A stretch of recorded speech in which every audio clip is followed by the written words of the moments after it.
नमस्कार साथियों, स्वागत है मेरे YouTube channel English with Yadav sir. इससे पहले अपने क्लासों में अपन 3-4 टॉपिक जो महत्वपूर्ण है वो पढ़ चुके हैं। सबसे पहले आपने पढ़ा था टेंस के बारे में पढ़ा था, फिर आर्टिकल्स के बारे में पढ़ा था। उनकी सबकी आपकी प्रैक्टिस एक्सरसाइज भी लेके आया था, आपने की होगी। बहुत ही आपको आपका जो ज्ञान है वो प्रमाणित हुआ होगा। आज इसी क्रम में मैं एक अपन तीसरा बहुत ही महत्वपूर्ण टॉपिक है आपके सभी एग्जाम्स के लिए, और वो लेके आया हूँ, वो है वॉइस। अब हमने क्या किया कि पहले टेंस पढ़ लिए तो आप बस मस्त हो गए कि हाँ नहीं बहुत बढ़िया, सब कुछ आने लग गया। लेकिन उधर से फिर वॉइस आया और वॉइस ने क्या कहा, अरे भाई किस चीज़ की आप खुशी मना रहे हो। तो हमने कहा भाई हमें टेंस आ गया है, हमें तो कोई दिक्कत ही नहीं है। तो उसने कहा कि मैं भी एक चीज़ हूँ। तो उसने फिर अपन को सोचने को मजबूर कर दिया कि यार ये वॉइस क्या होता है, ये कहाँ से आ गया। तो इसी के आज अपन ये कंफ्यूजन क्लियर करेंगे।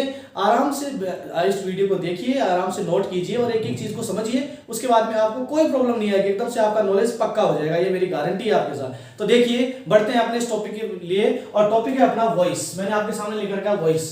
अब सबसे पहले चीज होती है कि वॉइस का मतलब क्या होता है। पहले वॉइस का मतलब तो समझे अपन। तो वॉइस का मतलब होता है, आपने पढ़ा होगा आराम से कभी, आवाज। क्या होता है? आवाज। वॉइस का मतलब क्या होता है? आवाज होता है। अब देखिए, आवाज में अपन कुछ बोलते रहते हैं। आवाज का मतलब अपना बोलना। अब बोलने के तरीके अपने अलग अलग होते हैं, और वही चीज क्या बताता है? वॉइस बताता है कि आपके बोलने के तरीके जो अलग अलग है, वही वॉइस बताता है। अब कैसे बताता है वो, इस यहाँ देखो। सबसे पहले मैं एक सेंटेंस लिख रहा हूं, जैसे मैं हिंदी में एक बार अपन बात करें कि मैं पत्र लिखता हूं। मैं पत्र लिखता हूं, ठीक है। एक अपने, इसको मैं ऐसे भी तो लिख सकता हूं कि पत्र लिखा जाता है मेरे द्वारा। पत्र लिखा जाता है मेरे द्वारा। बात तो इसका मतलब क्या हुआ? हमने देखा कि हाँ सही है यार, ये भी वाक्य सही है और ये भी वाक्य सही है, कोई मीनिंग चेंज नहीं हो रहा। वही बात है कि मैं पत्र लिखता हूं या पत्र लिखा जाता है मेरे द्वारा। तो अपन को सोचने को मजबूर है। तो इसका मतलब क्या हुआ कि वाक्य अपन दो तरीके से बोल सकते हैं। ये दो तरीके से अपन स्टेटमेंट दे सकते हैं, अपनी वॉइस कर सकते हैं। इसका मतलब क्या हुआ कि ये जो दो वाक्य हैं आपके सामने, ये अलग अलग तरीके से बोले गए हैं। अलग अलग तरीके से बोले गए, तो अपन को सोचने को मजबूर किया। फिर आपने देखा कि यार हाँ ये बात तो सही है, दोनों की मीनिंग सेम है। तो फिर अपने क्या किया, तो ये जो वॉइस है ये कह रहा है कि अगर आप सीधे सीधे टेंस के अनुसार सीधे सीधे वाक्य लिख रहे हो। टेंस अपन जो सीखते हैं, टेंस में जितने भी वाक्य होते हैं वो सारे के सारे क्या होते हैं? वो होते हैं एक्टिव में। किसमें होते हैं? एक्टिव वॉइस में होते हैं। और इसमें क्या हुआ, आपने थोड़ा सा इसको अलग तरीके से बोला है। ये इसी को कहते हैं अपन पैसिव वॉइस। इसी को क्या कहते हैं अपन? Passive voice. समझ में आ गई बात? यानी अब ये आप ये याद रखो सीधी सिंपल बात में कि अपन जो टेंस वाले जितने भी वाक्य बोलते हैं, ये सारे के सारे किसमें होते हैं? एक्टिव वॉइस में होते हैं। लेकिन इसी को मैंने घुमा के बोला, ये हो गया पैसिव वॉइस। तो आज हम दोस्तों यही टॉपिक पढ़ेंगे। वॉइस और दो प्रकार की होती हैं, एक्टिव वॉइस और पैसिव वॉइस। तो आपके मन में विचार आया, नहीं आया क्या? विचार क्या कि जब एक्टिव से काम चल रहा था तो अपने पैसिव को यूज ही क्यों किया। लेकिन क्या होता है कि आजकल जो स्पोकन इंग्लिश होती है उसके अंदर क्या होता है कि पैसिव वॉइस की बहुत जरूरत पड़ती है। क्यों पड़ती है? क्योंकि कई बार क्या होता है कि अपन जो सब्जेक्ट होता है ना उसको दिखाना नहीं चाहते। सब्जेक्ट इंपॉर्टेंट नहीं है हमारे लिए, वो चीज इंपॉर्टेंट है जो अपन ने किया है। अब कैसे? देखिए, सबसे पहले जैसे मैं ये लिखा आपने कि मिसाइल लॉन्च की गई। मिसाइल लॉन्च की गई, द मिसाइल वाज लॉन्च्ड। ये आ गया, द मिसाइल वाज लॉन्च्ड। अब क्या हुआ? अब देखो इसमें तो ये कहने की मिसाइल खुद ही लॉन्च होगी, उसको किसी ने किया ना। लेकिन वो इंपॉर्टेंट नहीं है जितना ये इंपॉर्टेंट है। इसका मतलब क्या हुआ कि अपन पैसिव वॉइस का यूज कब करते हैं? पैसिव वॉइस का जब करते हैं जब अपन ऑब्जेक्ट के ऊपर फोकस करते हैं, ऑब्जेक्ट को दिखाना चाहते हैं, ऑब्जेक्ट इंपॉर्टेंट होता है, तब अपन यूज करते हैं पैसिव वॉइस का।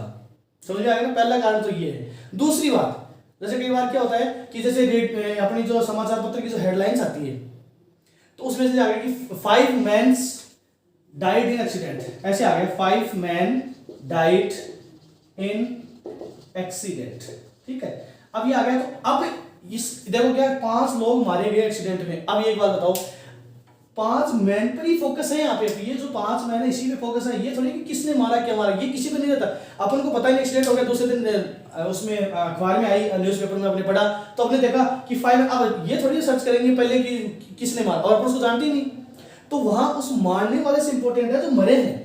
इसका मतलब क्या हुआ कि जब अपन ऑब्जेक्ट को फोकस कर रहे हैं तो उसके लिए पैसिव वॉइस का यूज करते हैं। इसके अलावा मैंने आपको दो बातें बता दी हैं, जैसे जो अपन आविष्कार वगैरह करते हैं या कोई नई चीज होती है जिसमें अपन को विज्ञान से संबंधित जो तथ्य होते हैं उसमें जो सब्जेक्ट होता है वो इंपॉर्टेंट नहीं होता है। उसमें क्या होता है, उसमें जो ऑब्जेक्ट जो चीज बनाई है वो इंपॉर्टेंट हुआ है, उसको दिखाने के लिए अपन को जरूरत पड़ी पैसिव वॉइस को। समझ में आया ना। दूसरी बात, जैसे ये समाचार पत्रों की हेडलाइंस वगैरह होती है, इनमें दिखाने के लिए, ऑब्जेक्ट को दिखाने के लिए अपन किसका यूज करते हैं, पैसिव वॉइस का।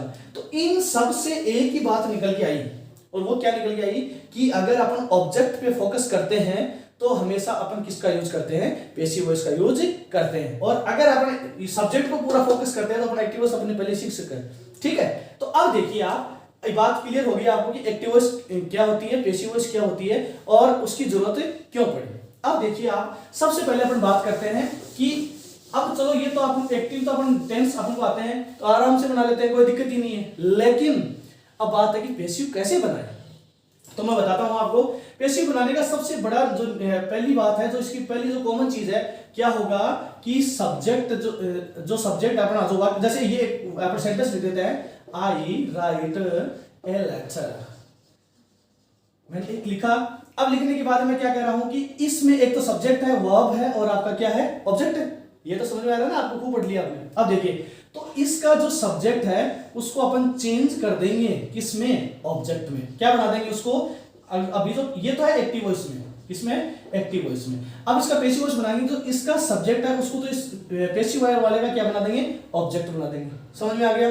दूसरी बात, इसमें क्या करेंगे, ये जो इसका ऑब्जेक्ट है, इस ऑब्जेक्ट को अपन बना देंगे सब्जेक्ट। ऑब्जेक्ट को क्या बना देंगे, सब्जेक्ट। भाई ये क्या हुआ कि ये जो ऑब्जेक्ट है ये बार बार नाराज हो रहा है, यार हर बार आप ऐसे क्या करते हो, इसको हीरो बना रहे हो। तो हमने कहा भाई ये तो एक्टिंग में देख ये हीरो रहेगा, इसी को पता है, लेकिन चलो आपको भी नाराज नहीं करेंगे अपन, तो इसको भी हीरो बनाने के लिए आपने क्या किया, चल तेरे को पैसिव वॉइस में हम यहाँ हीरो बना देते हैं, सबसे पहले तेरा ही नाम आएगा, इसलिए कोई हीरो बना दिया अपने, किसको, ऑब्जेक्ट को यहाँ हीरो बना दिया। किस में बना दिया, पैसिव वॉइस में बना दिया। अब देखिए आगे, ये बना दिया। इसके बाद में इसकी थर्ड जो सबसे बड़ी पहचान होती है, बहुत अच्छी पहचान है, वो क्या होगी कि वर्ब की थर्ड फॉर्म, वर्ब की थर्ड फॉर्म प्लस उसके साथ हमेशा क्या आएगा, बाई शब्द आएगा।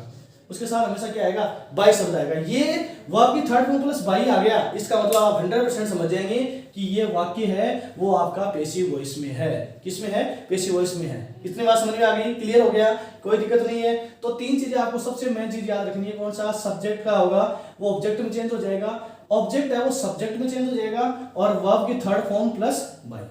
इतनी बात समझ में आई। देखो इसी को बनाता हूं जिससे आपको समझ में आएगा। देखो सबसे इसका यहाँ ये सब्जेक्ट था, ये ऑब्जेक्ट है, और ये आपकी वर्ब है। तो इस ऑब्जेक्ट को अपन यहाँ क्या, मैंने क्या कहा था, सब्जेक्ट बनाओ तो ऑब्जेक्ट बनाएंगे तो ए लेटर, क्या आ जाएगा, ए लेटर। इतना समझ में आ गया, ए लेटर। उसके बाद में ये वर्ब है, वर्ब को चेंज करेंगे, ये अभी अपन आगे बात करेंगे। तो एक बार मैं आपको लिख देता हूं ये कैसे चेंज होगी। तो ये प्रेजेंट इंडेफिनिट का है तो प्रेजेंट कंटीन्यूअस का हो जाएगा, तो क्या हो जाएगा, इज। अब क्या है, वर्ब की थर्ड फॉर्म, वर्ब की थर्ड फॉर्म, तो राइट, रोट, रिटन, तो क्या हुआ, रिटन आ जाएगा, रिटन। अब देखिए मैंने कहा था बाई शब्द लगाना है, क्या लगाना है, बाई शब्द लगाना, तो आपने लगा दिया बाई। और उसके बाद में यहाँ क्या है, सब्जेक्ट क्या है, देखिए सब्जेक्ट आई है। तो अब यहाँ क्या बना रहे हैं, इसको ऑब्जेक्ट बना रहे हैं, ऑब्जेक्ट बना रहे हैं। तो आई क्या आपने देखा, आई की सब्जेक्ट की फॉर्म तो क्या होती है, आई। इसकी पजेटिव यानी जिसमें स्वामित्व होता है, my car, my pen, my wife, ऐसे होते हैं। इसका माई, और इसका ऑब्जेक्टिव फॉर्म अगर इसकी लिखेंगे तो ये हो जाएगी मी। अब यहाँ देखो आप, ऑब्जेक्टिव फॉर्म या ऑब्जेक्टिव के रूप में लिख रहे हैं, अरे ऑब्जेक्टिव लिख रहे हैं ना, तो ऑब्जेक्टिव फॉर्म आएगी। अब इसकी ऑब्जेक्टिव फॉर्म क्या है, मी है, इसकी ऑब्जेक्टिव फॉर्म क्या है, मी। तो आपने क्या लिख दिया, बाई मी। ये लो आपका सेंटेंस कंप्लीट है। तो क्या चीज समझ में आई, एक ही बात है कि इसके एक्टिव वॉइस के सब्जेक्ट को ऑब्जेक्ट बना दो, ऑब्जेक्ट को सब्जेक्ट बना दो, हीरो को जीरो बना दो, जीरो को हीरो बना दो, ठीक है। इसके बाद में वर्ब की थर्ड फॉर्म प्लस बाई। अब देखिए आपको एक चीज क्लियर याद रखनी है, मीनिंग चेंज नहीं होना चाहिए, मीनिंग वो का वही होना चाहिए। आप देखिए यहाँ पे, आई राइट ए लेटर, मैं एक पत्र लिखता हूं, ठीक है।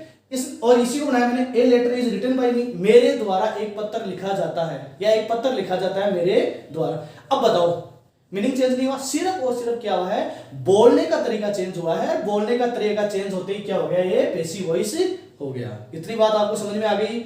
अब चलते हैं आप आगे, देखिए एक बार मैं छोटा सा लिख देता हूं, आपको याद नहीं हो तो आई का तो क्या हो गया, माई मी, ठीक है।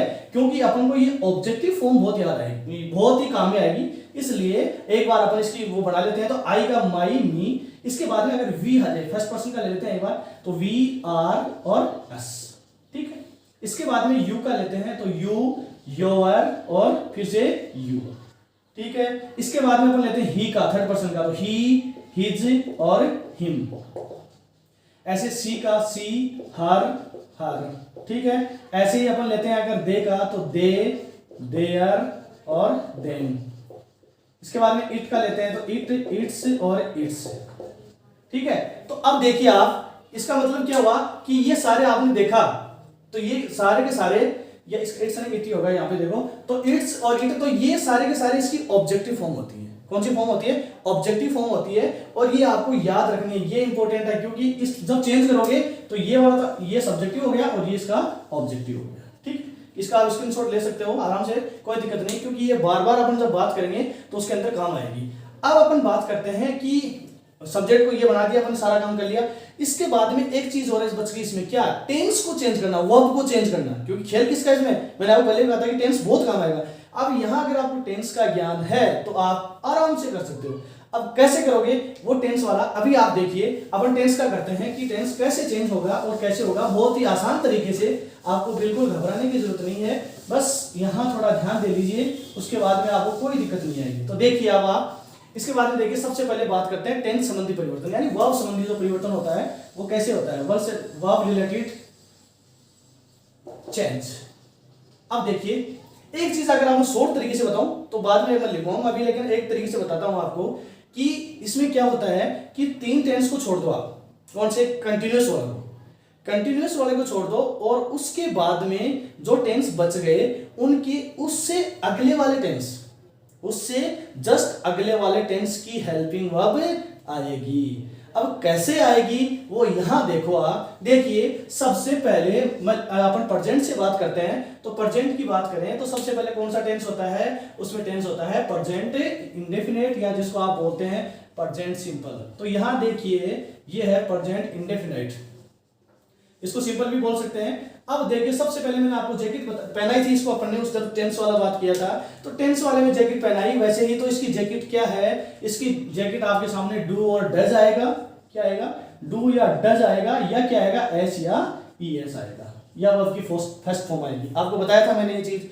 अब देखिए जब वाक्य में ये चीज आ जाती है तो आपको क्या करना है, आपको जब इसकी पेसिव वॉइस बनाएंगे तो आपको इसको चेंज करना है। अगला टेंस कौन सा हो गया? प्रेजेंट कंटीन्यूअस बताया था ना मैंने, तो इसकी आ जाएगी इज, आर और एम, इसकी जगह आ जाएगी इज, आर, एम। अब इसके नीचे नीचे एक एग्जांपल ले लें जिससे आपको और क्लियर हो जाएगा, कोई डाउट नहीं रहेगा आपको। तो देखिए यहाँ पे जैसे मैंने लिखा है यहाँ पे ही कुक्स फूड, ये सेंटेंस आपके सामने, ही कुक्स फूड।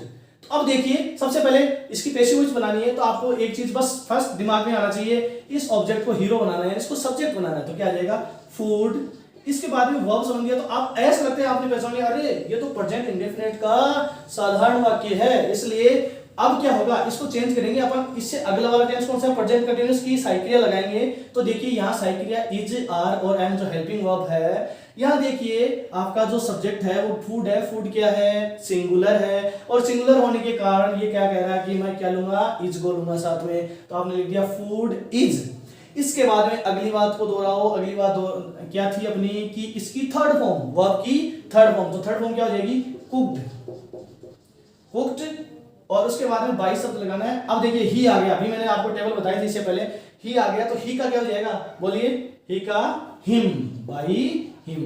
तो एक चीज क्लियर हो गई कि प्रेजेंट इंडेफिनिट या सिंपल जो है उसकी अगर आपको कोई भी वाक्य आता है तो आपको चेंज करना है, किसमें? इज, आर, एम, और वर्ब की थर्ड फॉर्म हो तो आपको पता ही है। समझ में आ गया? इसके बाद में दूसरा अपना जो टेंस है प्रेजेंट का, वो है प्रेजेंट कंटीन्यूअस।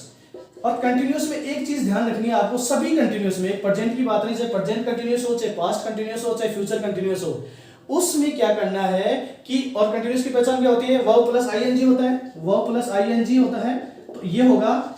तो आपको क्या करना है, इसके अंदर बीइंग शब्द लगाना है। क्या लगाना है? बीइंग शब्द लगाना है, और इसी के अंदर रखना है। ठीक है, समझ। अब इसको एग्जांपल से समझेंगे। तो इसमें क्या करना है आपको कि अगर इज आर एम आता है तो आपको क्या करना है, इज आर एम के साथ लगाना है बीइंग। क्या शब्द लगाना है? बीइंग। ठीक है, अब इसका एग्जांपल देखिए, I am writing a book.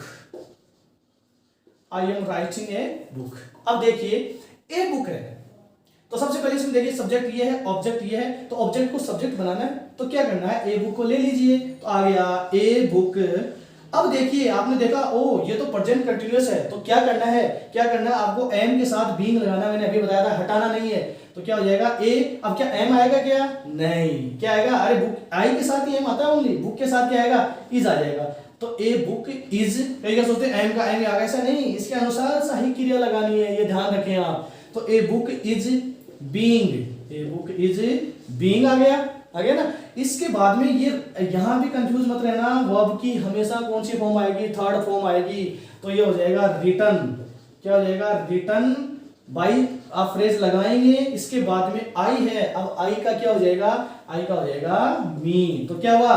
A book is being written by me. तो समझ में आ गया, यानी कंटिन्यूअस में जब आता है तो इज आर को हटाना नहीं है, उसके साथ बीइंग लगाना है और वर्ब की थर्ड फॉर्म लगानी है। क्लियर हो गया? दो टेंस आपको क्लियर हो गए। इसके बाद में अपन बात करते हैं तीसरे टेंस की, और तीसरा टेंस है प्रेजेंट परफेक्ट टेंस। और परफेक्ट वाला कौन सा होता है, ध्यान आएगा आपको, जिसके अंदर क्या होती है, वर्ब की थर्ड फॉर्म पहले से आती है, तो इसमें कोई टेंशन ही नहीं है। तो देखिए इसमें क्या होगा, प्रेजेंट वाले में क्या आएगा, इसकी हेल्पिंग वर्ब आपने क्या पहचानी थी, हैज और हैव। हैज और हैव है, तो अब देखिए हैज और हैव है, इससे अगला टेंस देखिए, अगला टेंस कौन सा होगा, प्रेजेंट परफेक्ट कंटीन्यूअस। और प्रेजेंट परफेक्ट कंटीन्यूअस की सारी क्रिया क्या होती है, हैज बीन और हैव बीन। तो देखिए, तो इसको चेंज कर देंगे अपन, हैज बीन और हैव बीन। समझ में आ गया? अब देखिए कैसे करेंगे चेंज इसको, एक वाक्य अपन लेते हैं। तो देखिए she has written a novel. She has written a novel, उसने एक नॉवल लिख चुकी है, उपन्यास लिख चुकी है। तो देखिए वही बात है, सबसे पहले इसको ऑब्जेक्ट को अपन सब्जेक्ट बनाएंगे, इजी चीज है, कोई दिक्कत नहीं है। तो क्या हो जाएगा, ए नॉवल। क्या हो जाएगा, ए नॉवल। अब देखिए हैज आया है, मैंने कहा था हैज को हैज बीन बनाना है, तो has been third form already है अपने पास, तो रिटन और बाई। अब सी का क्या होगा, सी हर, तो क्या आ जाएगा, हर आ जाएगा। अब बताओ कोई दिक्कत आएगी? तीनों टेंस की समझ में आ गया कि मैंने देखो कंटिन्यूअस का मैंने कहा था कि पहले छोड़ देना, बाकी इन दोनों में अगले टेंस की सही क्रिया है। तो एक याद रखिए, डू डज या एस या ईएस या वर्ब की फर्स्ट फॉर्म आती है, आपको लगाना है इज आर एम। समझ में आ गया? अगर कंटिन्यूअस आता तो इज आर एम के साथ क्या लगाना है, बीइंग लगाना है। और अगर प्रेजेंट परफेक्ट टेंस आ गया तो उससे अगला टेंस यानी हैज हैव के साथ क्या लगाना है, बीइंग लगाना है। ये बात आपको क्लियर हो गई? तो इसी के साथ अपने एग्जांपल सहित ये आपका प्रेजेंट जो टेंस है वो क्लियर हो चुका है। अब अपन बात करते हैं किसकी, पास्ट वाला आ जाए। किसकी बात करते हैं, पास्ट वाला आ जाए। तो उसको कैसे चेंज करेंगे, तो देखिए आप पास्ट वाले को चेंज करने के लिए इसमें आप अब अपन लिखते हैं सबसे पहले पास्ट सिंपल। किसकी बात करते हैं अपन, पास्ट सिंपल। तो वही होगा, सेम वैसा का वैसा ही होगा जैसे आपको मैंने पहले बताया था। तो पास्ट सिंपल, पास्ट सिंपल आप कैसे पहचाने आपने कि या तो साधारण वाक्य होगा तो क्या आएगा, क्या आएगा, वर्ब की सेकंड फॉर्म आएगी। कौन सी फॉर्म आएगी, सेकंड फॉर्म। और अदरवाइज क्या आएगा, डिड आएगा। क्या आएगा, डिड आएगा। तो बस विचार करो, मैंने क्या बताया था, इससे अगला टेंस, इससे अगला टेंस, इससे अगला टेंस कौन सा है, प्रेजेंट सॉरी पास्ट कंटीन्यूअस। और पास्ट कंटीन्यूअस की सही क्रिया वाज और वर। तो आपने क्या लिख दिया इसमें, वाज और वर आएगा। क्लियर? क्या है इसके अंदर, वाज और वर आ गया इसके अंदर। अब देखिए आप इसको एग्जांपल से समझते हैं अपन। तो देखिए यहां पे मैंने लिखा Mohan wrote a letter। Mohan wrote a letter। Okay, तो देखिए इसमें सबसे पहले वही बात है, वो तो एक ही नियम है सारे के सारे। तो देखिए यहां इस ऑब्जेक्ट को सब्जेक्ट बना दीजिए, तो क्या हो जाएगा, a letter। क्या हो जाएगा, a letter। अब देखिए आपने पहचाना कि इसमें सेकंड फॉर्म है, इसका मतलब प्रेजेंट सॉरी पास्ट सिंपल का है। अगला टेंस कौन सा है, वो जो लेटर को देखिए सिंगुलर है, तो सिंगुलर के साथ कौन सी वर्ब यूज करेंगे, वॉज। तो क्या आ जाएगा, ए लेटर वॉज। वही थर्ड फॉर्म को मत भूलिए, तो क्या आ जाएगा, रिटन बाई शब्द आ जाएगा। अब मोहन का तो कुछ चेंज होगा नहीं, तो मोहन का मोहन। बोलो समझ में आया कि नहीं आया? क्या कोई दिक्कत आई क्या? नहीं आई।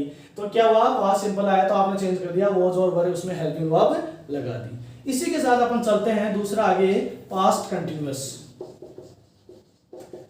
पास्ट कंटिन्यूअस, और आप लोग जानते हैं कि पास्ट कंटिन्यूअस की पहचान क्या होती है? पास्ट कंटिन्यूअस में आता है वॉज और वर। लेकिन एक चीज मैंने पहले भी बताई थी, कंटिन्यूअस से आगे नहीं भागना है। कंटिन्यूअस अपने आप के पास ही रहता है और एक शब्द अपने साथ जोड़ लेता है। वो शब्द आपको ध्यान होगा, वो शब्द क्या है? वो शब्द है बीइंग। वो शब्द क्या है? वो बीइंग है। ठीक है, अगले टेंस में नहीं जाना है। अब देखिए इसका एग्जांपल लीजिए आप, देखिए सी was playing, she was playing cricket, she was playing cricket। तो देखिए आप कि यहां देखिए सबसे पहले इसको बनाइए तो क्रिकेट इसका सब्जेक्ट बन जाएगा, इसका हीरो बन जाएगा। तो क्रिकेट, इसके बाद में वॉज आ गया तो वॉज, अब बोलो क्या करूं? अगला वॉज के आगे आगे वाली लगाऊं, हैज लगाऊं? नहीं नहीं, ये गलती मत करना। वॉज बीइंग क्या आएगा? बीइंग। थर्ड फॉर्म क्या होगी प्ले की? प्लेड। क्या होगी? प्लेड। अब क्या शब्द लगाऊं? बाई शब्द लगाना है। इसके बाद में सी का क्या हो जाएगा? हर हो जाएगा। तो देखिए क्या हुआ, cricket was being played by हर। कोई दिक्कत आई? मैंने आपको पहले ही बताया कंटिन्यूअस में इजारन हो चाहे वॉज वर हो, दोनों के साथ क्या आएगा? बीइंग आएगा। और वर्ब की थर्ड फॉर्म तो सब में लगा नहीं आप। तो ये चीज क्लियर हुई कि नहीं हुई? आराम से तसल्ली से देखिए, कोई टेंशन नहीं है, आप तो उसको देखते जाइए, सारा क्लियर हो जाएगा। इसी के साथ अपन चलते हैं अगले वाले में, पास्ट को कंप्लीट करते हैं और वो होगा आपका पास्ट परफेक्ट। अब एक चीज आपसे मैंने छोड़ दी और वो क्या चीज है वो अभी बताऊंगा आपको, देखना। Past perfect tense. तो पास्ट परफेक्ट टेंस की एक ही साइकिल होती है, आप जानते हैं, उसकी जैकेट का खिलाड़ी एक ही है ऐसा, और वो है हेड। ठीक है, हेड है तो हेड किस में चेंज हो जाएगा? अगले टेंस की सही क्रिया है हैड बीन। अगले टेंस की सही क्रिया क्या है? Had been. अब इसको एग्जांपल से समझिए। एग्जांपल क्या है? For example Sita had played football. Sita had played football. तो फिर से इसको देखिए आप, तो वही है, इसको बना दो तो क्या हो जाएगा? फुटबॉल। अब हेड है तो हेड के साथ क्या आ जाएगा? बीन। हैड बीन प्लेड, और बाई क्या आ जाएगा? सीता।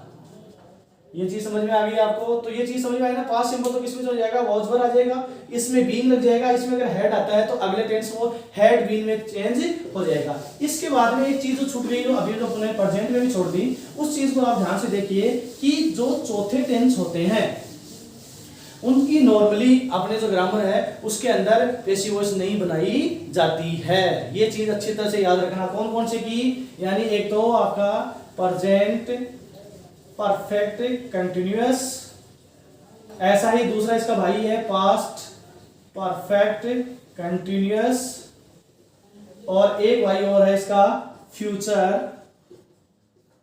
Perfect continuous.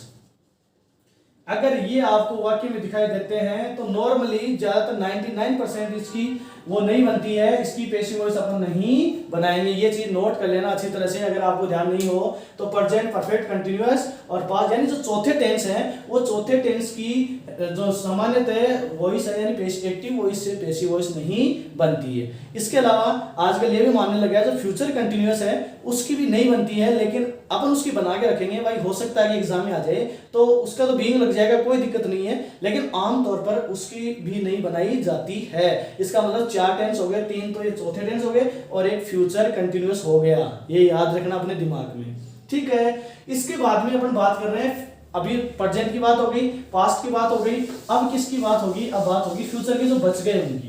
तो फ्यूचर सबसे पहले अपने पास कौन सा आता है भाई? Future simple. सबसे पहले कौन सा आता है? Future simple. तो इसकी बात करते हैं अपन, फ्यूचर सिंपल टेंस यानी इंडेफिनिट जिसको बोलते हैं।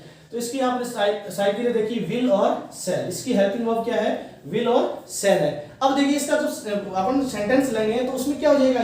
It changed into will be और सेल बी। किसमें चेंज हो जाएगा? विल बी और सेल बी। समझ में आ गया? अब कैसे? देखिए आप, एग्जांपल है आपका, we will sing a song, we will sing a song. तो वही ये बना दीजिए आराम से। तो सॉन्ग है तो ए सॉन्ग, अब विल आ गया, विल के साथ अगले क्या आ गई, विल बी। अब सिंग की थर्ड फॉर्म सिंग, सैंग, संग।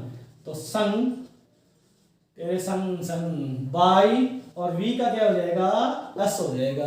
तो क्या हुआ, ए सॉन्ग विल बी संग बाई एस। क्या हुआ, विल सेल की अगली यानी फ्यूचर कंटिन्यूअस की सही क्रिया क्या है, विल बी सेल बी। तो आपने ये लगा दिया, थर्ड फॉर्म लगा दी, बाई शब्द लगाया, इसको ऑब्जेक्टिव फॉर्म में लिखा और आपका पैसिव वॉइस तैयार हो गया।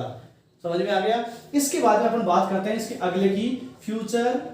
वैसे आमतौर पर इसकी बनती नहीं है, लेकिन अगर हो सकता है कि आ जाए तो आप ये कहोगे सर हमें बताया नहीं। फ्यूचर कंटिन्यूअस में क्या होता है, विल बी और सेल बी, ये तो पढ़ा है ना आपने। तो इसके साथ एक शब्द ऐड कर देंगे अपन, क्या करेंगे उसको, बीइंग बोलते हैं। क्या बोलते हैं उसको, बीइंग बोलते हैं। तो ये बीइंग लगा देंगे, वैसे बनती नहीं है लेकिन अगर आ जाए तो आपको ऐसे भी देख लेना है। अब देखिए कैसे, I shall be writing a poem. ठीक है, तो अब इसको बना दो तो क्या हो जाएगा, अ पोएम। अब सेल बी है तो इसको तो ऐसा कैसा लिखूं, मैंने कहा था आपको, सेल बी, इसके बाद में बीइंग लगा दो, बीइंग, और थर्ड फॉर्म आ जाएगी आपकी रिटर्न, और क्या आएगा इसके बाद में, बाई शब्द, यस बाई, और उसके बाद में आ जाएगा आई का क्या हो जाएगा, मी हो जाएगा। ठीक है, अगर बनेगी तो ऐसे बनेगी। ठीक है, इसके बाद में अपन बात करते हैं, एक लास्ट अपना बच गया, और वो क्या है, वो है फ्यूचर परफेक्ट।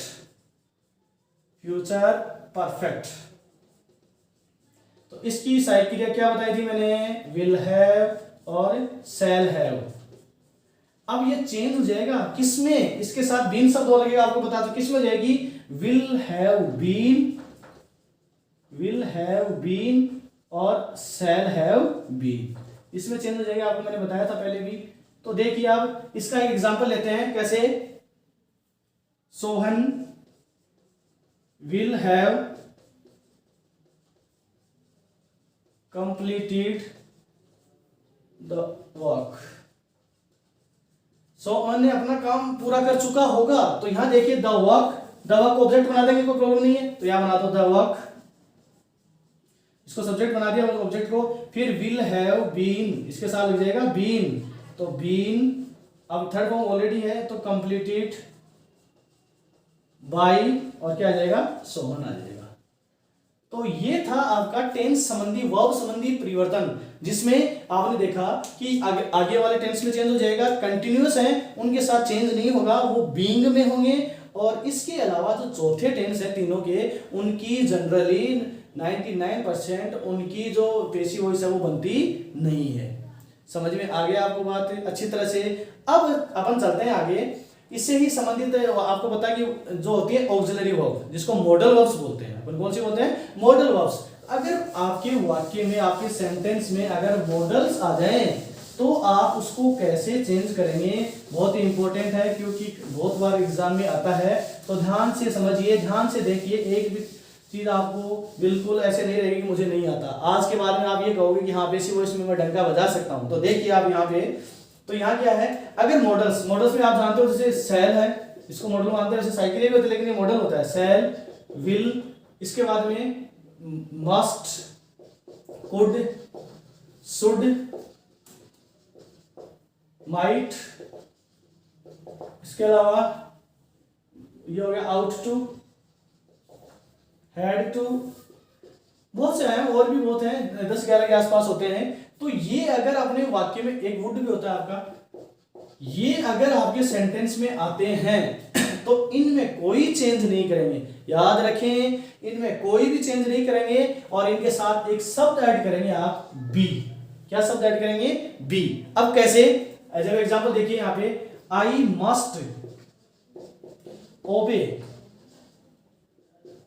पेरेंट्स,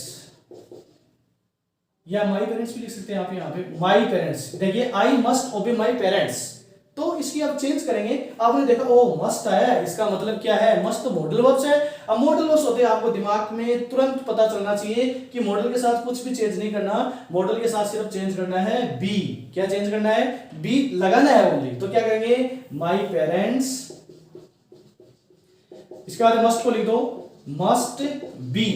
देखो लगा दिया मैंने, मस्ट बी। अगर शुड आता तो शुड बी, कुड आता तो कुड बी, वुड आता तो वुड बी, अगर आपका सेल आता तो सेल बी, विल आता तो विल बी। समझ में आ गया? तो माय पेरेंट्स मस्ट बी, अब ओबेड की थर्ड फॉर्म लगाइए तो ओबेड आ जाएगी, ओबे की, तो ओबेड, अब बाई शब्द आ जाएगा और क्या आ जाएगा, मी। तो बोलो आपका मॉडल का तो सबसे इजी काम हो गया, सिर्फ और सिर्फ एक चीज ध्यान रखो, क्या रखनी है, रामबाण है वो, उसके साथ जब भी मॉडल आपको देखे, पैसिव वॉइस आपको बनानी है, तो एक्टिव वॉइस से जब पैसिव वॉइस बनाओगे उसके साथ क्या ऐड करेंगे आप, बी ऐड करेंगे, और बाकी रूल वैसे के वैसे होंगे। तो मॉडल आते ही आपको उसके साथ बी ऐड करना है। ये चीज आपको समझ में आई कि नहीं आई? Got my point? समझ में आ गया? अब चलते हैं अपन आगे। अभी अपन बात कर रहे थे किसकी, अभी अपन सिर्फ और सिर्फ बात कर रहे थे कि जो वर्ब्स में चेंज कैसे होता है, सब्जेक्ट को ऑब्जेक्ट कैसे बनाते हैं, यानी साधारण वाक्य की बात कर रहे थे, अफर्मेटिव सेंटेंस की बात कर रहे थे, पॉजिटिव सेंटेंस की बात कर रहे थे। अब देखिए ये तो जरूरी नहीं है कि एनी टाइम अफर्मेटिव ही आएगा या नेगेटिव ही आएगा, नेगेटिव में कोई दिक्कत नहीं है। जैसे यहाँ मस्ट आ गया तो मस्ट, ये जो मस्ट था इसके बाद नोट भी आ जाएगा, ठीक है, लेकिन इसके बाद ये नेगेटिव का तो हो जाएगा, सिंपल का भी हो जाएगा, पॉजिटिव का भी हो जाएगा, अफर्मेटिव सेंटेंस का हो जाएगा। अब बात आती है, अपने प्रॉब्लम आती है जब इंटेरोगेटिव सेंटेंस आता है। कौन सा टेंस आता है? इंटेरोगेटिव सेंटेंस आता है, तब अपन को प्रॉब्लम आती है। लेकिन प्रॉब्लम आने की जरूरत है कहां, मैं तैयार हूं ना, ये अब अपन दूर करेंगे वही प्रॉब्लम। चलो अपन बात करेंगे इंटेरोगेटिव सेंटेंस की। किसकी बात करेंगे? एक एक सेंटेंस की बात करेंगे, उसके बाद में अपन इंपेरेटिव की बात करेंगे, ठीक है। तो सबसे पहले अपन इंटेरोगेटिव सेंटेंस की बात करते हैं। इंटेरोगेटिव सेंटेंस से जो होते हैं, अगर आपका एक्टिव वॉइस में इंटेरोगेटिव सेंटेंस है तो उसको आप पैसिव में कैसे चेंज करेंगे, ये यहां देखिए। आज के बाद आपको बिल्कुल एक भी कंफ्यूजन नहीं रहेगा कि ये कैसे चेंज होता है। अब देखिए, सबसे पहले अपन ने बात की थी, इसके 2 टाइप्स होते हैं। पहला कौन सा होता है? पहला होता है जो हेल्पिंग वर्ब से स्टार्ट होता है, स्टार्ट विद हेल्पिंग वर्ब, जो शुरू से कैसे, फॉर एग्जांपल जैसे आपने लिखा था is she playing a football. एक वाक्य आपने ऐसा पढ़ा था पहले जब आपने टेंस पढ़ा था। दूसरे तरीके का आपने यहां पढ़ा था, क्या था, जो WH वर्ड से स्टार्ट होता है। WH वर्ड जानते हो ना, वाई, वेयर, व्हेन, व्हाट, ये सारे के सारे WH वर्ड होते हैं, आप अच्छी तरह से जानते हैं। तो देखिए अब यहाँ पे इसको कैसे बनाएं, तो ये कैसे वाक्य था, जैसे व्हाट आर यू डूइंग, ये वाला वाक्य है, व्हाट आर यू डूइंग। या इसको अपन ऐसे भी बना सकते हैं, what are you writing.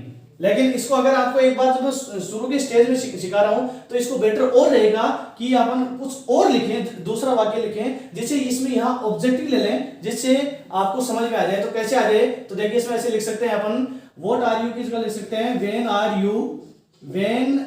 You writing a letter. ये देखिए आप, बहुत इजी हो जाएगा आपके लिए, एक बार शुरू में समझना जरूरी है, उसके बाद में आपको अच्छी तरह से क्लियर हो जाएगा।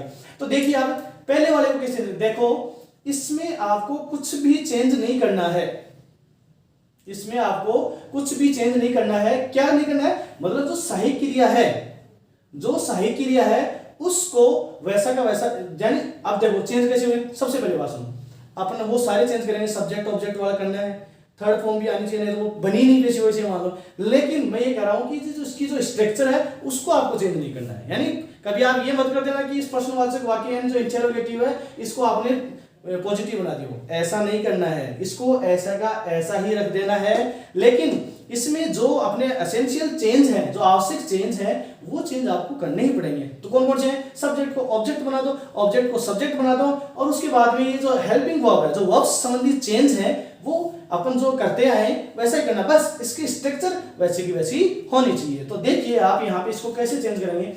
अब सबसे पहले देखिए आप, यहाँ क्या है, इज, ठीक है, इज प्लेइंग आ रहा है, आपने देखा, तो मुझे बताइए कि ये कौन से टेंस का है। यस, आप समझ में आया कि कौन से टेंस का है, ये है प्रेजेंट कंटिन्यूअस का। कौन से का है? प्रेजेंट कंटिन्यूअस का। मैंने क्या कहा था कि प्रेजेंट कंटिन्यूअस में जब आए तो वर्ब संबंधी चेंज क्या करना है आपको, उस जो ऑब्जेक्ट को सब्जेक्ट बना रहे हो उसके अनुसार वर्ब, यही वर्ब लगानी है इज आर एम में से। लेकिन साथ क्या लगाना है, बीइंग लगाना है। क्या लगाना है? बीइंग लगाना। इतनी तो बात है, कोई दिक्कत नहीं। तो देखिए अब ये इज है या इफ ए फुटबॉल है या ये इसको अपन सब्जेक्ट बनाएंगे तो देखिए इसके साथ भी तो इज ही आएगा ना, अरे सिंगुलर है तो सिंगुलर के साथ क्या आएगा इज, तो ये क्या हो जाएगा इज।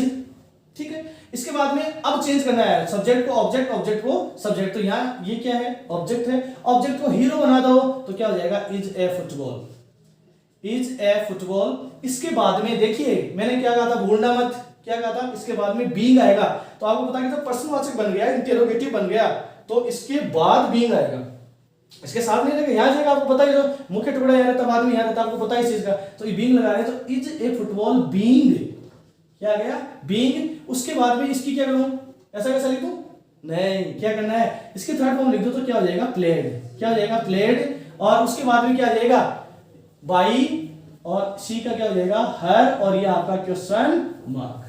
तो क्या बना, is a football being played by हर, इसका मतलब क्या हुआ, पहले क्या था, क्या वो एक फुटबॉल खेल रही है, ठीक है, और यहां क्या हुआ, क्या उसके द्वारा फुटबॉल या फुटबॉल उसके द्वारा खेला जा रहा है, क्या फुटबॉल उसके द्वारा खेला जा रहा है, या ऐसे कह सकते हैं क्या फुटबॉल खेला जा रहा है उसके द्वारा। मीनिंग एक का एक, ये पूछने वाले का एक ही बात है, लेकिन कहने का तरीका अलग हो गया, इसमें सीधा पूछ रहा है, इसमें कह रहा है कि फुटबॉल खेला जा रहा है उसके द्वारा, ऐसे पूछता है, तो कहने का तरीका तो ये अपनी होगी इज, इसको आपने ये मत करना कि भाई इंटरोगेटिव आती है तो सब्जेक्ट ऑब्जेक्ट नहीं होगा, नहीं नहीं पेशी वॉइस नहीं होगा, फिर तो ए फुटबॉल, अब बीइंग आ जाएगा, कंटिन्यूअस का है तो being played by her, no problem.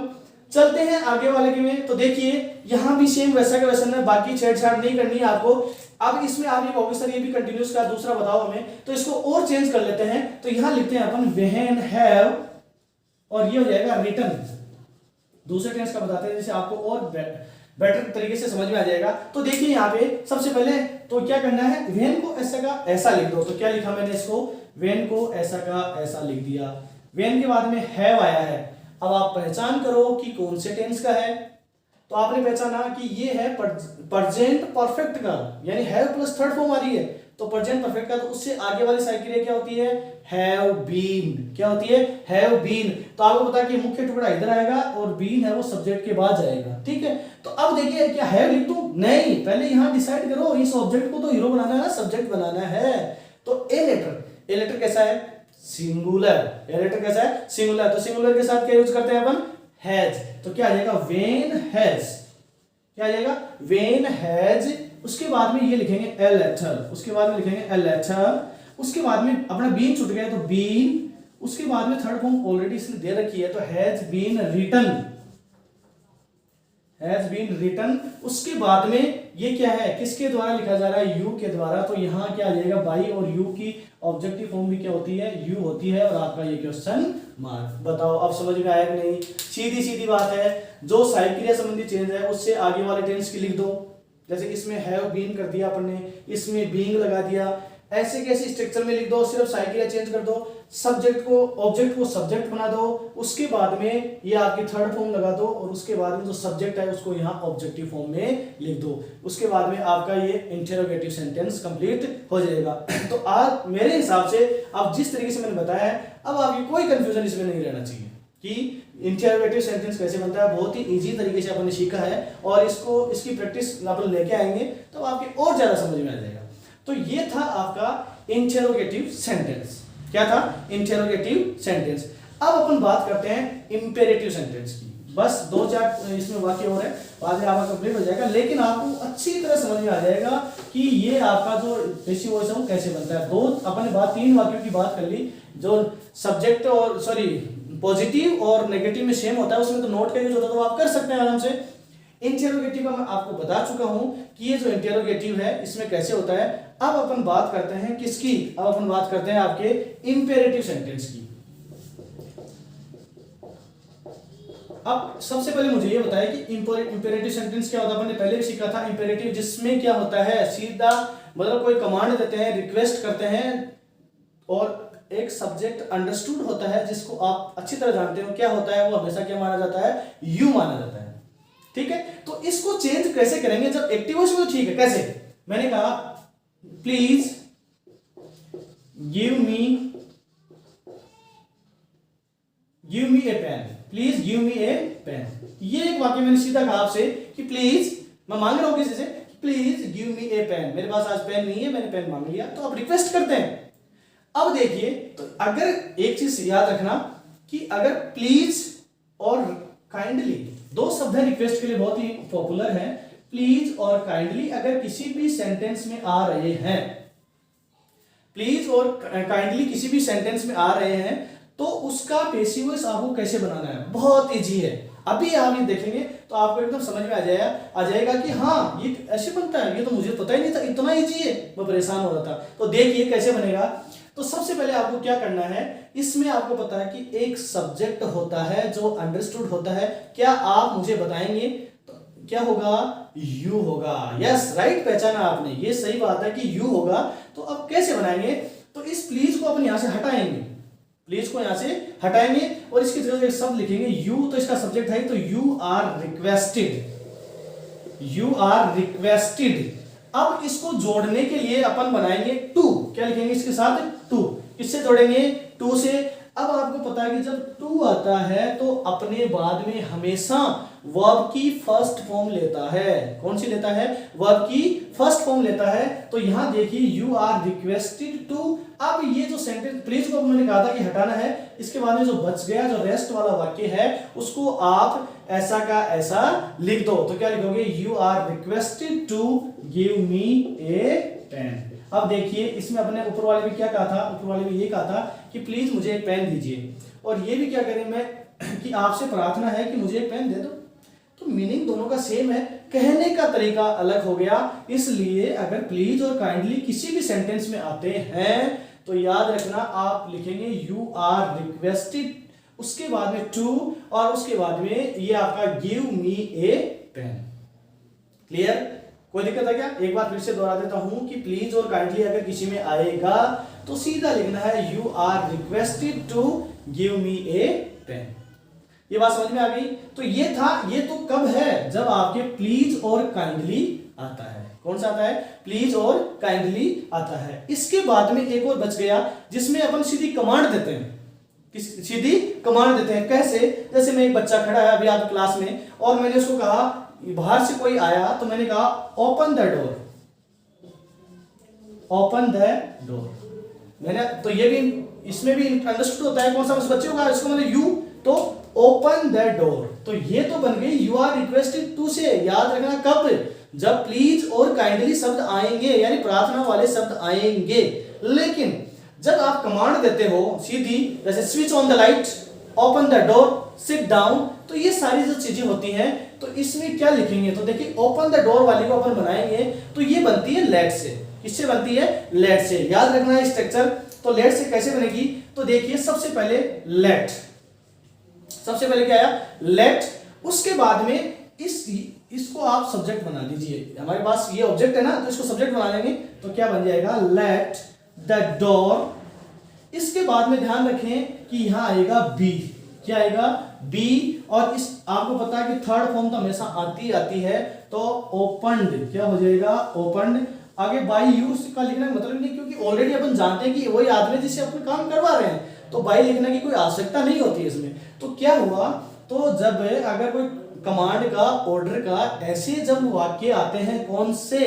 Imperative, तब आपको एक विशेष स्पेशल आपको एक ध्यान रखना है, अटेंशन रखना है। क्या रखना है? कि उसको स्टार्ट करना है लेट से। किससे स्टार्ट करना है? लेट से। जो आया उसको सब्जेक्ट बना दो, द डोर को अपने यहां सब्जेक्ट बना दिया। उसके बाद में बी आ गया, उसके बाद में इसकी थर्ड फॉर्म क्या आ गई? ओपन। तो इसकी थर्ड फॉर्म क्या हो गई? ओपन हो गई। ऐसे ही जैसे अपन कहें switch on the light, switch on the light, तो इसको भी आप आराम से कर सकते हो। तो देखिए सबसे पहले क्या लिखेंगे बताइए? सबसे पहले आपने लिखा लेट, उसके बाद में क्या है इसका ऑब्जेक्ट? द लाइट, तो आपने लिख दिया द लाइट। उसके बाद में लाइट बी स्विच्ड। अब स्विच का क्या हो जाएगा? स्विच्ड और ऑन, थर्ड फॉर्म हो जाएगा ना, तो स्विच्ड ऑन। तो दो सेंटेंस आपके हैं, उसमें अच्छी तरह से आप सीख गए। ये जो इंपेरेटिव होता है इसमें टू टाइप से आता है, पहले वाला प्लीज और काइंडली वाला, तो उसमें तो आपको करना है यू आर रिक्वेस्टेड टू। और इसके अलावा देखिए अगर जब आप कमांड वाली बात करते हैं तो उसमें सीधा क्या करना है? लेट से स्टार्ट करना है। Let the door be opened. इसका मतलब क्या हुआ, इसको आपको सब्जेक्ट बना देना है, उसके बाद में बी रखना है और उसके बाद में थर्ड फॉर्म लगानी है, आगे बाई लगाने की इसमें आवश्यकता नहीं। तो ये था, अभी आपने पहले सिंपल की बात की, उसके बाद में इंटेरोगेटिव की बात की, उसके बाद में इंपेरेटिव सेंटेंस की बात की, समझ में आया।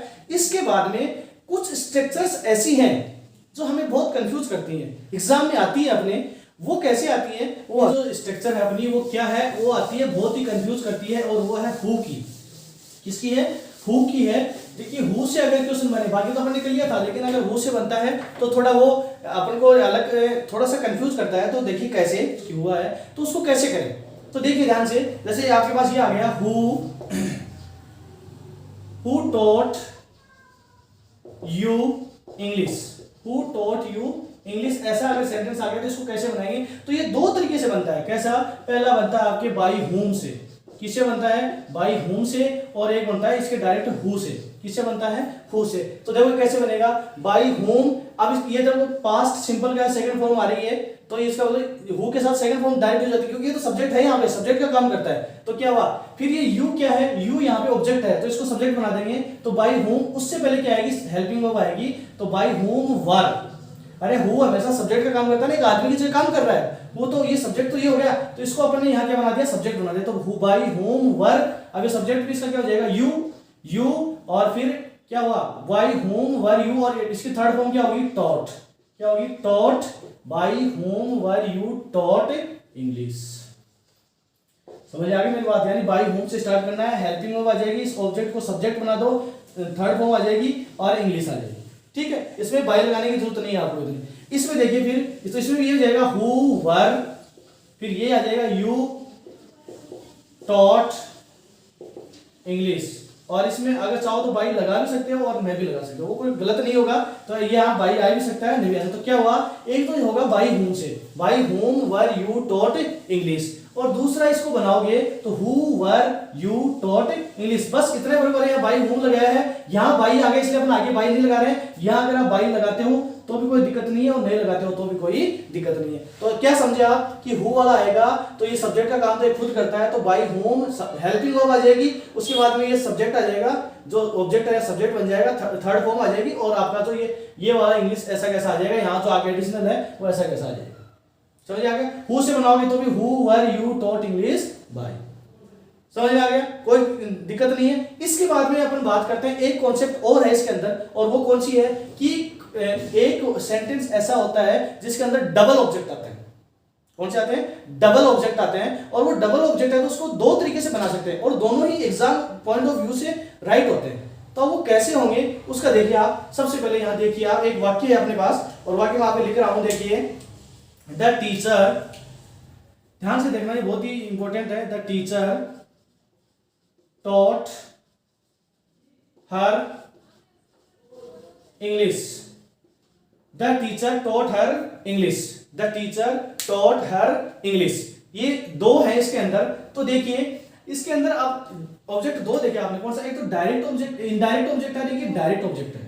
तो इसको कैसे बनाएंगे, तो देखना आप, सबसे इन दोनों तरीके से बनाना सीखेंगे अपन। तो देखिए यहाँ पे सबसे पहले डायरेक्ट ऑब्जेक्ट का लेते हैं, तो ये क्या होगा, तो इसको यहाँ सब्जेक्ट बनाएंगे तो क्या हो जाएगा, इंग्लिश, क्या हो जाएगा, इंग्लिश।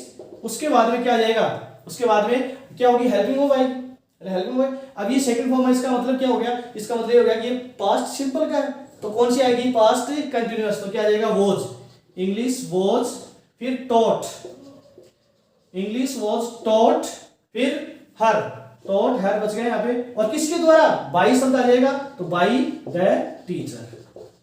तो ये चीज समझ में आ गई ना, ऐसा भी बना सकते हो, गलत नहीं है। इससे भी बना सकते हो, कैसे, इस हर को यहां से आप चेंज करोगे, सब्जेक्टिव फॉर्म में लेके आओगे, तो हर की सब्जेक्टिव फॉर्म क्या होती है, सी, तो क्या हो जाएगा, सी, फिर वही आ जाएगा was, she was taught, third form क्या आ जाएगी, taught, she was taught, English बच गया तो इंग्लिश, और वही आ जाएगा by the teacher, by the teacher.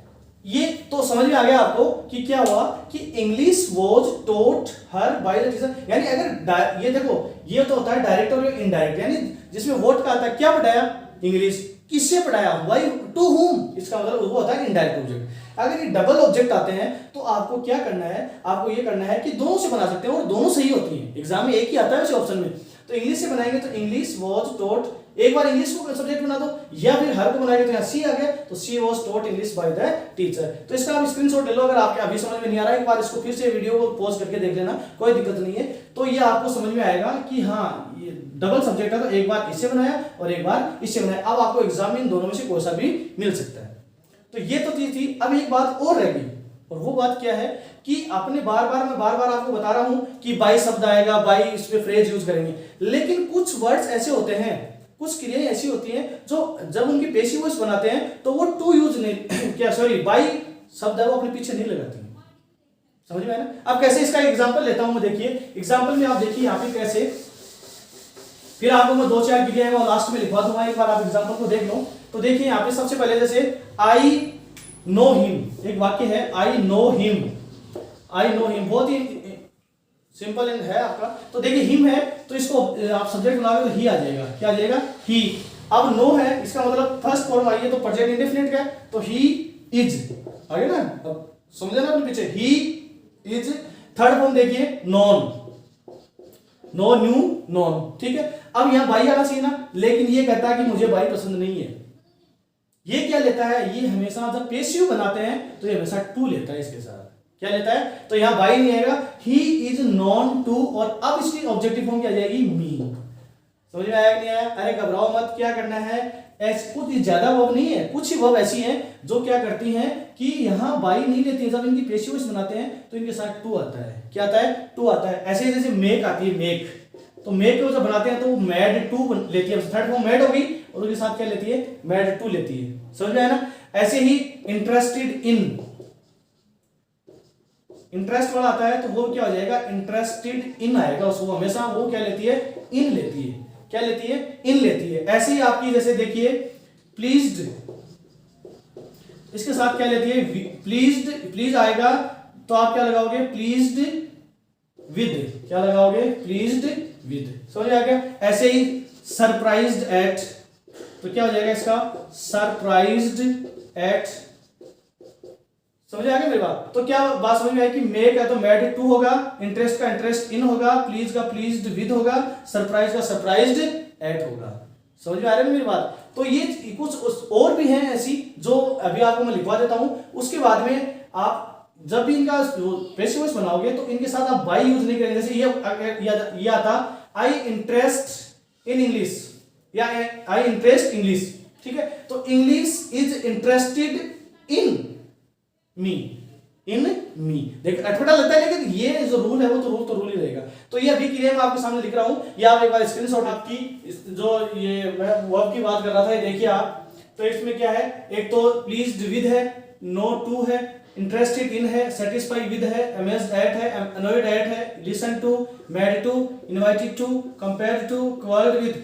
ये सारी की सारी क्रियाएं हैं, ये बाई नहीं लेंगी। जब भी अपन पेशिव वॉइस बनाएंगे तो इनके साथ आपको ये फिक्स है, ये वाले साथ रखेंगे। समझ में आ गया मेरी बात। तो इसका आप स्क्रीनशॉट ले सकते हो, कोई दिक्कत नहीं। ये जो मोस्ट इंपोर्टेंट है मैंने आपको लिखा दिया है, इसके अलावा और भी होती है लेकिन ज्यादातर ये आपके आएंगी। तो जैसे ऐसे आएगा आई मेक टी, तो जैसे मैंने बनाया आई मेक टी, तो क्या आ जाएगा इसमें, tea is made to me, is made to me. आपको अटपटा लगेगा लेकिन ये नियम है तो नियम आपको लिखना पड़ेगा। इसके अलावा देखिए, तो ये तो हो गई आपकी अगर ऐसी क्रिया आती है, स्क्रीनशॉट ले लो एक बार इसका। अब देखिए आप एक अलग स्ट्रक्चर आती है, इससे हटके आती है रूल से। तो कैसे आती है, जैसे मैंने लिख रखा there is no money to buy, there is, तो इसमें क्या हुआ, आपके कंफ्यूजन होता है कि यार इसको मैं कैसे करूं। तो जब देयर इज वाला से स्टार्ट होता है तो इसको देखो बहुत सिंपल तरीके से, तो देयर, इसको स्क्रीनशॉट ले लेना, ऐसे आ सकते हैं आपके, देयर इज नो मनी। अब क्या हो जाएगा, टू बी, टू के बाद में क्या लगा देंगे बी, और बी आते हैं फिर क्या हो जाएगा, इसकी थर्ड फॉर्म आ जाएगी बोट, टू बी बोट। तो क्या समझ में आया आपको कि अगर ऐसी स्ट्रक्चर आपके सामने आती है तो टू वाले यहां तक कोई चेंज नहीं करना है, उसके बाद टू बी बोट, यानी टू के बाद बी लगाकर और थर्ड फॉर्म लिखेंगे। समझ में आ गया। अब देखो एक एग्जांपल बोल लेते हैं जिससे आपको समझ में आ जाएगा। तो क्या हो जाएगा, देयर इज नथिंग, फिर क्या हो जाएगा, to be gained, to be gained होता है ना, GAIND गेन्ड, तो there is nothing to be gained. ठीक है। तो ये स्ट्रक्चर इंपॉर्टेंट थी, मैंने आपको बताया, आप हर कहीं नहीं मिलेगी। तो इसके साथ आज का ये वॉइस का टॉपिक था, एक बार इसको अच्छी तरह से पढ़ लेना। उसके बाद में आपके लिए मैं अभी लेके आऊंगा एक एक्सरसाइज, बहुत ही बेहतरीन लेके आऊंगा। आपकी बारी जो प्रीवियस जो लेके आया हूँ बहुत ही आपके लिए कारगर सिद्ध होगी। तो ये चीजें आप अच्छी तरह समझ लेना, एक बार अगर नहीं हो तो अच्छी तरह से देख लेना, स्क्रीनशॉट ले लेना, एक बार मौका दे रहा हूँ। इसके साथ मैं आपको कहता हूँ कि आज का वॉइस का टॉपिक कंप्लीट हो चुका है। इसका अगला टॉपिक अपना जो होगा वो नरेशन का होगा, और वो भी बहुत बेहतरीन तरीके से आपको समझाऊंगा, कोई भी चीज आपको वो नहीं रहेगी। इसी के साथ मेरे दोस्तों ये जो चैनल है प्लीज इसको आप सब्सक्राइब भी करें और ज्यादा से ज्यादा देखें, अपने दोस्तों को भी शेयर करें जिससे उनको भी फायदा मिल सके। तो इसी के साथ आज इस वॉइस में इतना ही। जय हिंद।